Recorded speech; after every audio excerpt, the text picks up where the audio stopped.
go. Okay. Good afternoon, Jenny. My name is. It's okay. Oh, okay. Take two. All right. Good afternoon, Jenny. My name is Michael. I'm the therapist that's going to be working with you during your treatment here. So, if you don't mind, just tell me a little bit about what brings you here Confidentiality? That's what brings me here. You want to talk about that first? It's okay. All right. Good afternoon, Jenny. My name is Michael. I'm the therapist that's going to be working with you during your treatment here. Just a few things to lay on the table. Anything you voluntarily share with me during our sessions is completely confidential. However, if you express any thoughts of harming yourself or someone else, please keep in mind that I do have a legal responsibility to take action on that information. Otherwise, anything we talk about is between you and I. Okay? So with that said, just let me kind of get an idea of what your problem is, if you don't mind sharing. I have a lot of problems. You got all day, I hope. Okay. About a month and a half ago, I got into a car accident coming home from work. See that you messed your shoulder up. I broke a couple bones in my shoulder, so I've been out of work for a while. I've also been prescribed some pain medication, and I'm getting a little concerned that I've been taking a little bit more than they prescribed for me. What's a little bit more? What were you prescribed? I was prescribed to take one Lortab every 6 hours as needed for pain, but I'm finding that I've been taking, you bitch. It's okay. It's still recording, so I'll just have to remove my swearing. Okay. You bitch. You're calling my computer a bitch. Okay. So, I've been taking maybe 2 or 3 every... Instead of one? Yeah, instead of one. And the part that's really starting to make me nervous is that I'm not in pain anymore. I'm just taking them. Okay. Is there anything else that you are doing besides just taking the medication? Well, I really Or haven't... let's go back to that. You said that you're taking them now, even when there's no pain at all. So, what's going on in your mind to make you want to reach for the medication? Well, I've been... since I haven't... I love my job, and since I haven't been able to go to work, I work as a dental hygienist, so it requires me to use my hands a lot, so they're really waiting for me to get my shoulder back into complete mobility, otherwise I'm pretty much useless, and that's just how I've been feeling lately, because I just feel useless. I've been sitting at home, eating a lot, and sleeping. I just don't feel like doing anything anymore besides eating. Maybe the sleeping is the effect of the medication that you're taking, perhaps. I think so. I know when I take it, I go right to sleep. You know, my day starts off. I get up, I take some of the Lortab, I go back to sleep. I get up, I eat a lot, I eat some more, I sleep. It's just been a cycle. So, are you enjoying this numbing feeling that the medication is giving you? It makes it so I don't have to think about how useless I am right now. And you mentioned that you are a dental hygienist. Mm-hmm. How long have you Been a dental hygienist? Yeah, how long have you been working in that field? It's going on about 10 years. I've been working with the same dentist office. Yeah, I've been there a while. They've been really good to me. And then you also had to do a lot of extensive training, and you can imagine years of schooling for that as well. So it's great. So can you possibly agree that you're not entirely useless? Well, I guess I can, Because you still have the job waiting Yeah. for when you get better, right? yeah, I have done, I guess I have. It's taken me a lot to get where I am today. It just feels like this accident set me back so far. So much has changed since then. My boyfriend broke up with me a couple of days ago, even, and that's been really hard to deal with. You said that you broke up a couple days ago. I know it's because he thinks I'm fat. I'm just not attractive anymore. I can't button my pants. I just know he thinks that I'm fat. You say you know he thinks. Has there been a time in your relationship that he actually verbally expressed and then calling you anything, or calling you out on your weight, or being critical about your weight or appearance? No, he's wonderful. He's always told me that he thinks I'm beautiful no matter what. Every time I told him that I was gaining weight, and he would always tell me that it was all in my head. But I know that he was just saying that to be sweet. I'm fat. You could see it. All he could think about is food. Well, Jenny, not to interrupt you, but you're right across from me. You look perfectly healthy to me. So there probably is some truth to what he was saying. Do you think there could be any other reason why he decided to take a break from your relationship? There was we did get into an argument recently. He was asking me a lot of questions about my Lortabs, about how many pills I've been taking, and I know he wasn't really a fan of me taking those in the first place. Okay.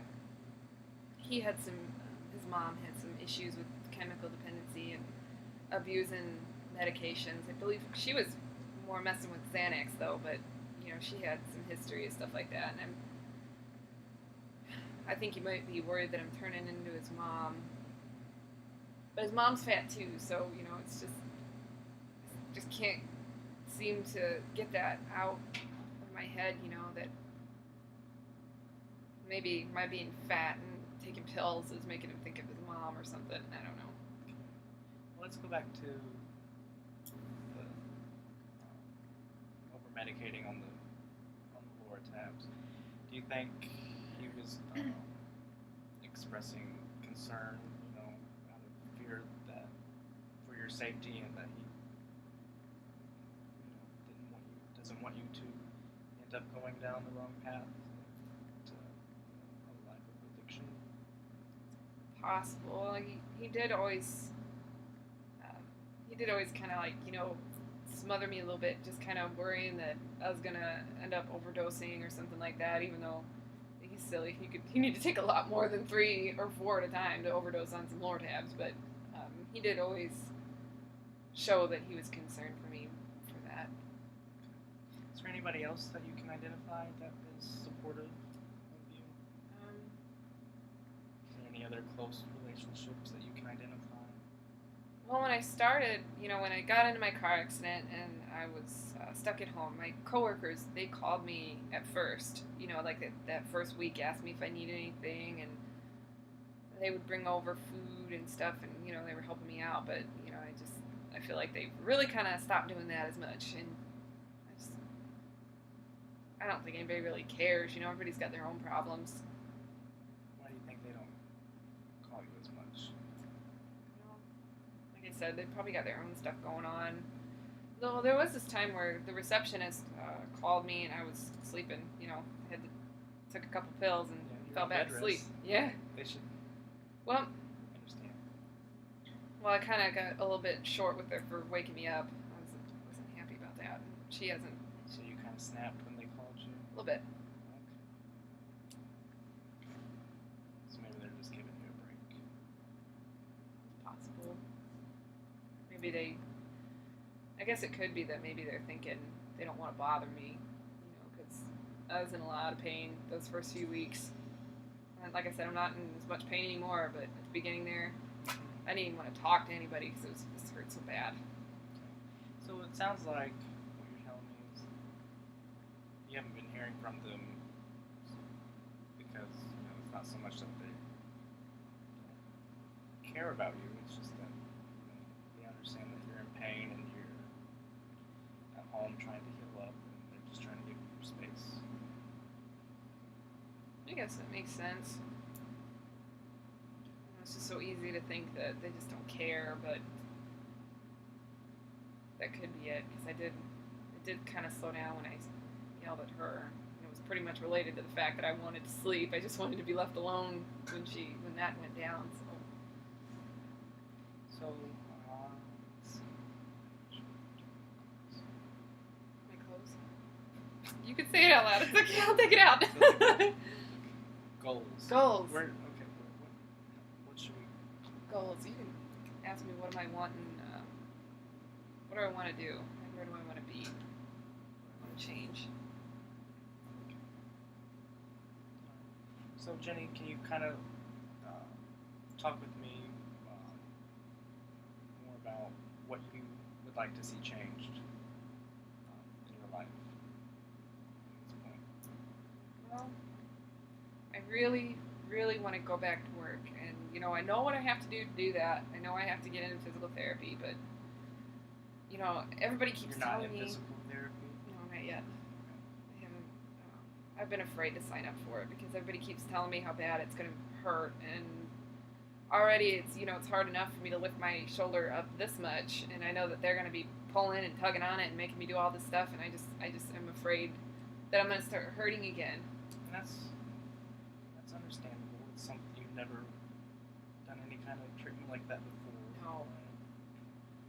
And they'll do it in small steps, so they're not going to tear your arm, pull your arm up, the first day.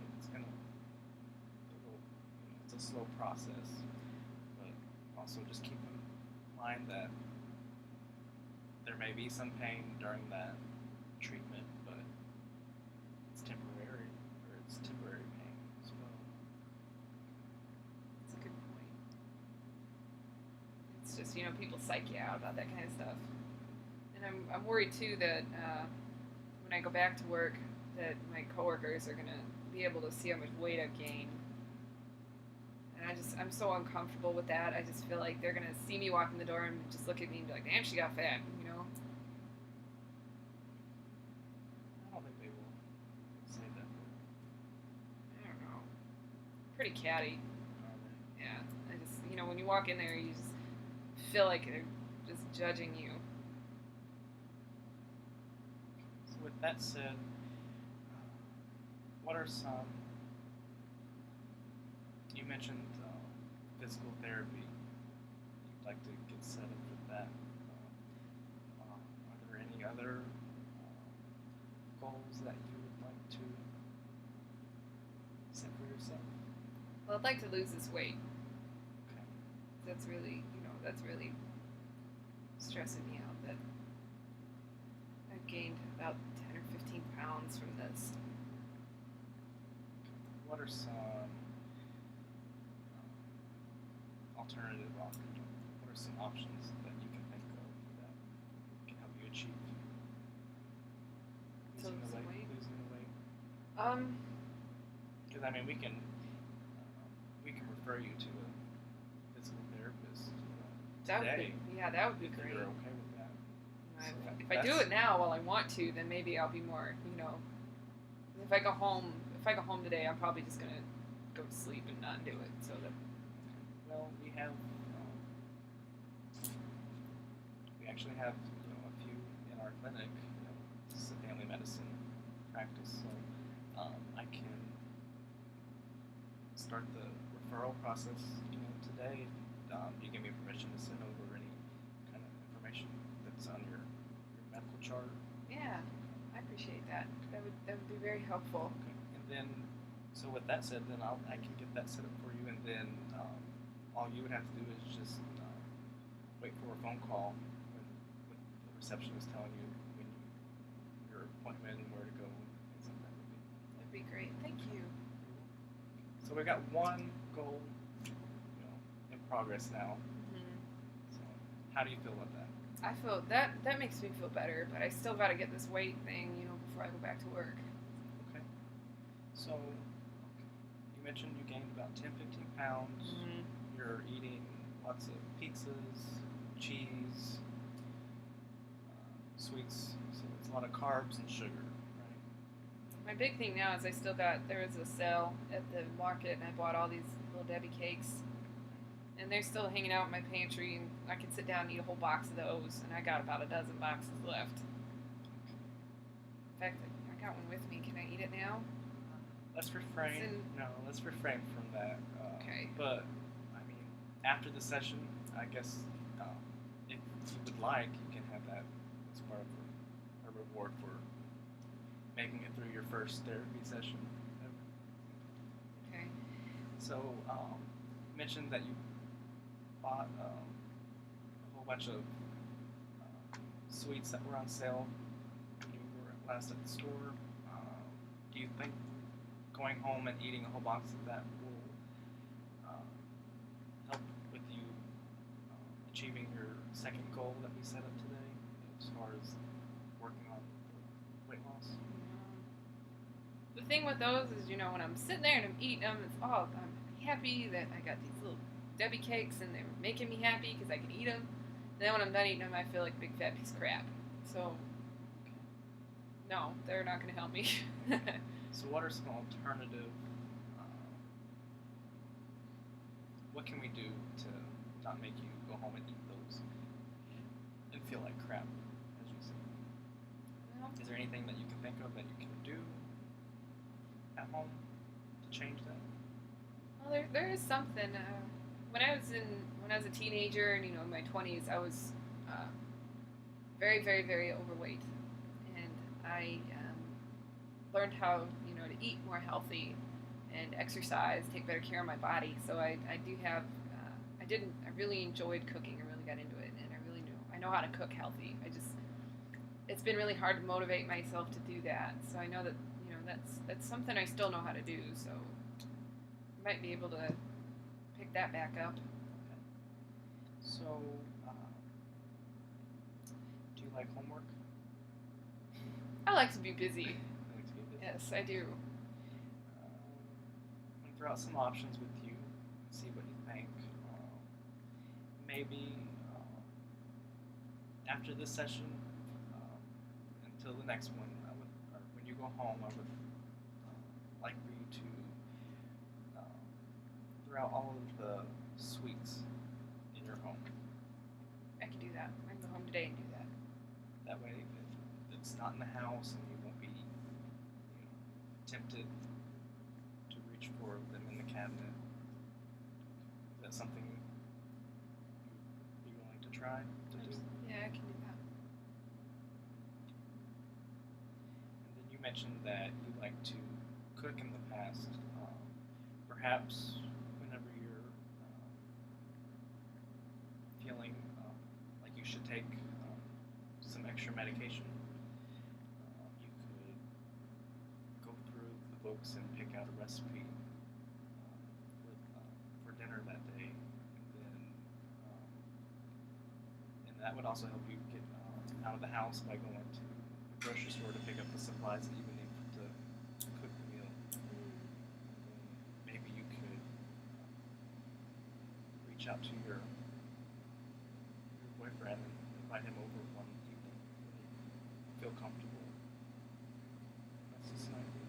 That's a good idea. I like that. I can look forward to that. We're done.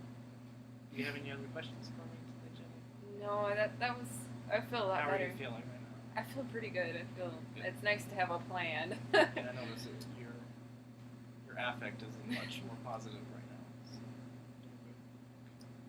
well, it's been a pleasure meeting you. I enjoy getting to know you, and I will see you next week. Okay, same time. Yep, that'll work for me. All right. Thank you, Michael. Take care. You too. Yeah.